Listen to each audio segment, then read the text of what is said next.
சந்தோஷம் என்பது வாங்கியிருக்கும் காரிலோ வீடிலோ போட்டு கொண்டிருக்கும் நகையிலோ மற்ற விஷயங்களிலோ பொருட்களிலோ கிடையாது. சந்தோஷம் என்பது நம் வாழ்கின்ற ஒவ்வொரு நொடியிலும், ஒவ்வொரு ஆங்கிலத்தில் சொல்வாங்க த மொமெண்ட், அந்த நினைவுகள் உன்னுடைய இதயம் இன்றைக்கு சிரிக்கிறது என்றால் அதுதான் சந்தோஷம். சந்தோஷம் தேடி தேடி ஓடி போக வேண்டிய அவசியமே இல்லை.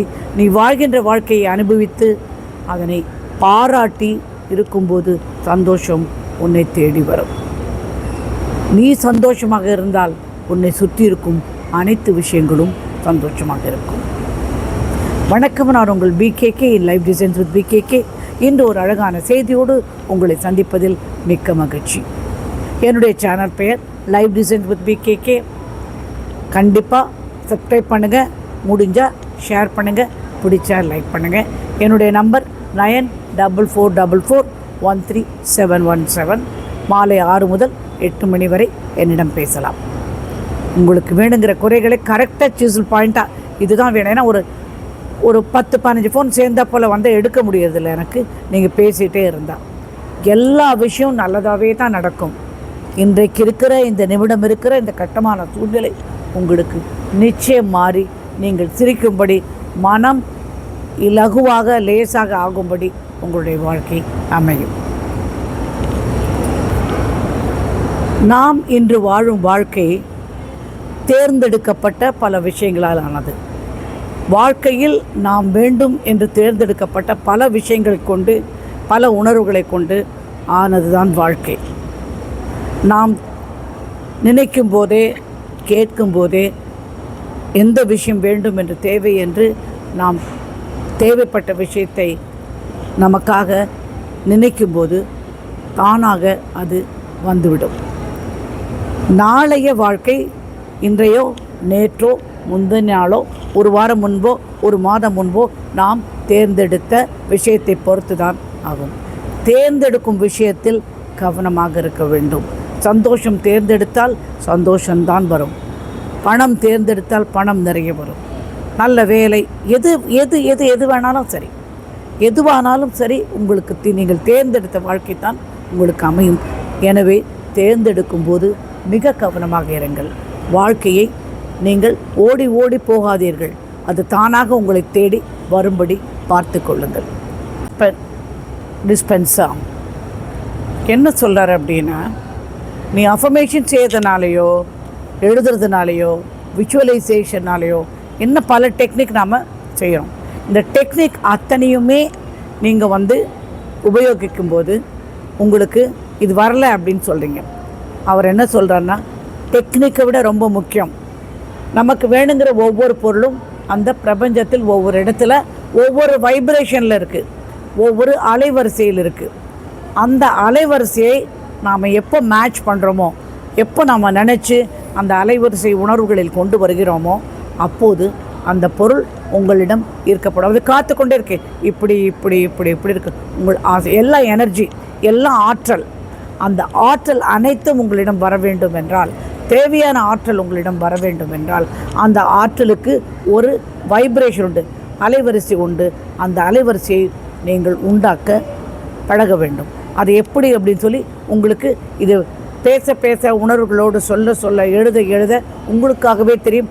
இந்த அலைவரிசை ஒரு சின்ன விஷயம் நடந்த உடனே அது என்ன அலைவரிசையில் நீங்கள் போனீங்கன்னு பிடிச்சிக்கோங்க. அந்த அலைவரிசையை கொண்டு ஒவ்வொருத்தருக்கும் ஒவ்வொரு மாதிரி வைப்ரேஷன் லெவல். எனக்கு டக்குன்னு உடனே வந்துடும், சில பேருக்கு கொஞ்சம் லேட்டாக வரும், சில பேருக்கு ரொம்ப என்னை விட சீக்கிரமாக வரும். அப்படின்னு வைப்ரேஷனுக்கு வேறு வேறு லெவல். அந்த வைப்ரேஷனை நீங்கள் பார்த்து கரெக்டான வைப்ரேஷனை சூஸ் பண்ணி எப்போது உங்களுக்கு ஒரு விஷயம் நடக்கும்போது டக்குன்னு புரிஞ்சுக்கோங்க. அதுதான் உங்கள் வைப்ரேஷன் லெவல். அந்த பொருளுக்கு ஒரே வைப்ரேஷன் லெவல் எதுக்குமே அலைவரிசை எல்லாவற்றுக்கும் கிடையாது. ஒவ்வொன்றுக்கு பணத்துக்கு ஒரு அலைவரிசை, வேலைக்கு ஒரு அலைவரிசை, பரீட்சை பாஸ் செய்ய அலைவரிசை, கல்யாணத்துக்கு ஒரு அலைவரிசை வேறு மாறி மாறி மாறி வரும். அந்த அலைவரிசைக்கு ஏற்றால் போல் நீங்கள் செய்து கொண்டே வந்தீர்கள் என்றால் நீங்கள் உங்கள் தேவைகளை தானாக பெற முடியும். நம்மில் பலர் என்ன செய்தோன்னா மேனிஃபெஸ்டேஷன் சொல்லிட்டு யோசனை பண்ணி மேனிஃபெஸ்டேஷன், ஐ ஹாவ் நவ், இப்போது எனக்கு கிடைத்து விட்டது சொல்லிகிட்டே இருப்பீங்க. ஆனால் மனசில் வருமா, இப்படி சொல்லிட்டோமே, கண்டிப்பாக நடக்குமான்னு ஒரு சந்தேகம். உடம்பு வந்து அந்த வந்ததை ஃபீல் பண்ணாது. இப்போ இதில் அதுக்கு என்ன அர்த்தம் ஆகுதுன்னா, நீ வந்தது மாதிரி உடம்புலையும் ஃபீல் பண்ணணும். அதுதான் அந்த வைப்ரேஷன். நீ நினச்சது மாதிரி அதை நீ அட்ராக்ட் பண்ணிட்டேன்னு நம்பணும். நம்பிக்கை மாத்திரம்தான்.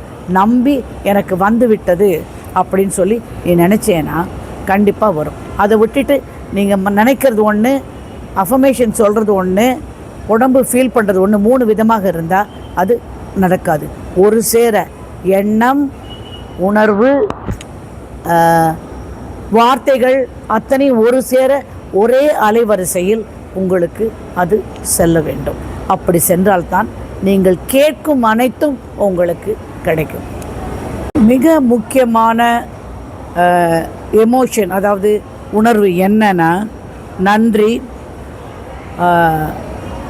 சந்தோஷம், ஃபுல்ஃபில்மெண்ட். 7 நாளைக்கு இது தொடர்ந்து பண்ணுங்களேன். ஒரு இடமா காலையில் உட்காருங்க.